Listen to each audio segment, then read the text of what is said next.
Alors, voilà. Ouais. Quelle est la... En fait, il faut bien savoir que, par exemple, Poutine et les Russes, et le gouvernement russe, mais Poutine principalement, a proposé à Zelensky, le président ukrainien, des négociations. Quand on est prêt à négocier, ça veut dire qu'on ne vient pas les mains vides. C'est-à-dire que Poutine, contrairement à Zelensky, était prêt à concéder des choses. Bon, ce que tout le monde peut penser, c'est que la Russie veut toute l'Ukraine. Euh, à mon avis, ce n'est pas si sûr que ça.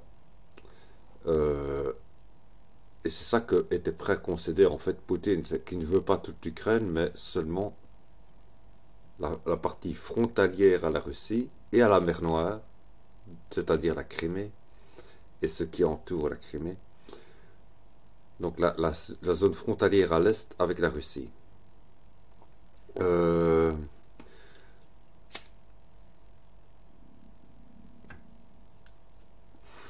non mais en fait c'est depuis des années, hein, c'est pas seulement maintenant. Ça a commencé en 2019, hein, cette histoire, avec la Crimée principalement en 2019.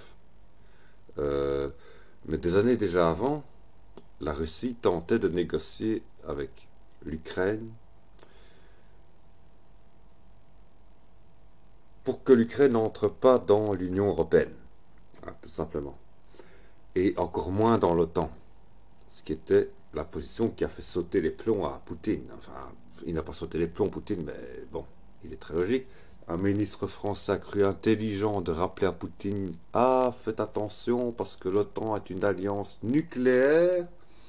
Poutine sait très bien que c'est une alliance nucléaire et il sait très bien que c'est pour ça qu'il ne veut pas de l'OTAN à sa porte. Parce que l'Ukraine, c'est juste la frontière avec la Russie, hein.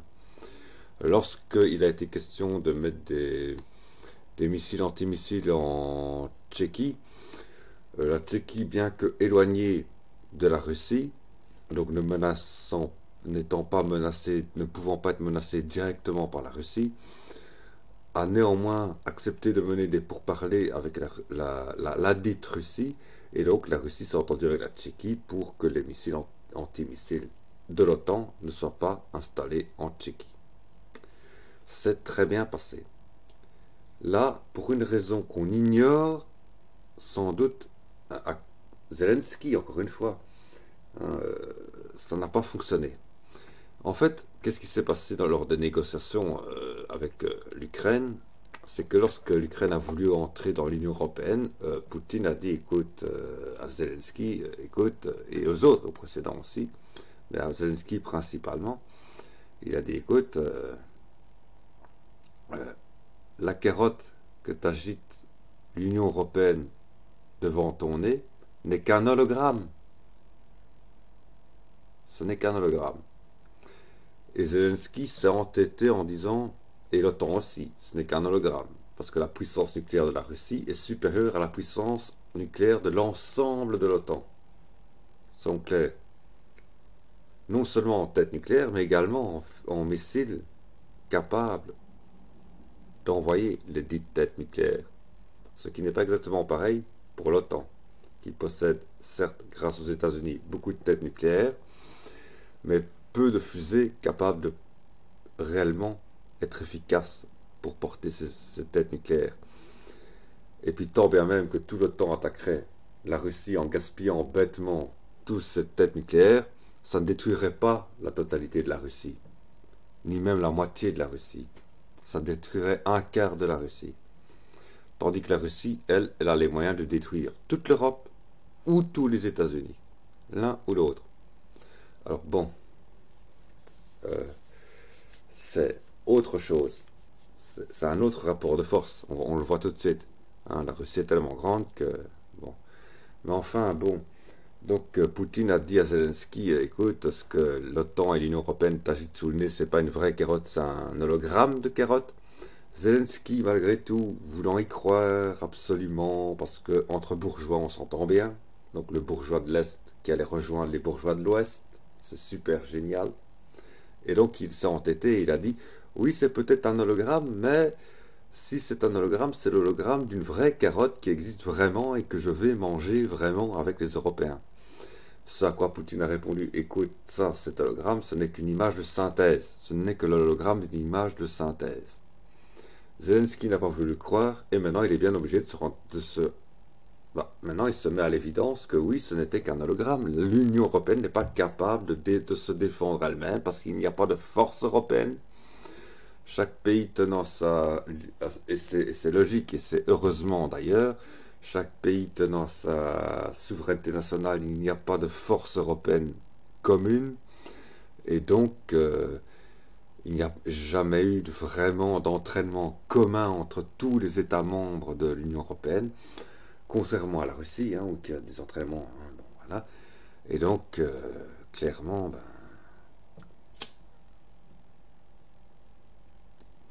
l'Union européenne, c'est une armée, ce sont des armées, et pas une armée, déjà, des armées usées par la paix,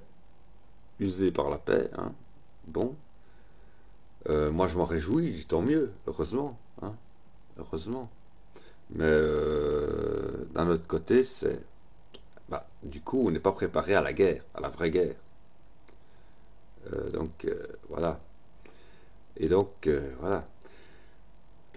Et donc, Zelensky n'a pas voulu écouter Poutine. Et donc, Poutine, forcément piqué dans le vif, s'est dit, il me faut deux choses, puisque Zelensky veut entrer dans l'Union européenne et l'OTAN. Il me faut une première condition que je vais énumérer après la seconde. Et puisque Zelensky s'entête, il faut une deuxième condition qui est lui prouver que ce n'était qu'un hologramme d'image de synthèse, cette carotte en or, cette carotte dorée comme une étoile européenne qu'on lui agitait sous le nez. Mais la première condition, c'était puisque l'Ukraine veut entrer dans l'Union européenne et dans l'OTAN, il faut créer, comme a été la Belgique, des pays tampons, des républiques autonomes tampons entre l'Ukraine telle qu'elle restera, l'Ukraine telle qu'il en restera quelque chose, et la Russie. C'est-à-dire qu'il faut que ce qui intéresse Poutine n'est pas l'Ukraine dans sa totalité, mais seulement l'Est, le Nord-Est, l'Est et le Sud-Est de l'Ukraine, ainsi que tout le sud de l'Ukraine, puisque tout le sud de l'Ukraine correspond à la mer Noire, et que la mer Noire, c'est une zone qui donne accès à la Russie, forcément. Bon, il n'est pas question que des sous-marins nucléaires de l'OTAN naviguent dans la mer Noire, pour la Russie en tout cas. Donc voilà, et c'est ça. Et bon, donc c'est le programme à minima de Poutine. À minima, c'est attraper l'Est. Si Zelensky, et à chaque fois que Poutine, ces derniers temps, a proposé à Zelensky des pourparlers, Poutine y allait en étant prêt à lâcher le fait d'envahir toute l'Ukraine pour n'envahir que l'Est, du moins déclarer l'autonomie des républiques, entre guillemets, républiques pro-russes de l'Est. Mais ce qui intéresse Poutine, c'est pas de faire entrer ces républiques dans la Russie. Ce qui intéresse Poutine, c'est que ces républiques soient autonomes et servent d'état tampon entre l'Ukraine et la Russie. Bon. Donc voilà. Et donc Poutine était prêt à lâcher ça. Après, était prêt à lâcher, je laisse l'Ukraine tranquille et Kiev tranquille si on me donne, non, si on déclare autonome les républiques de l'Est, du Nord-Est jusqu'au Sud-Ouest, jusqu'au Sud-Est de l'Ukraine. Mais Zelensky, lui, en allant pour parler, n'était prêt à lâcher rien du tout. Il disait l'Europe, l'Europe, l'Europe, l'Europe, l'Europe, l'Europe, l'Europe, l'Europe. Quand on s'accroche à un hologramme, on tombe. Voilà, tout simplement. C'est tout.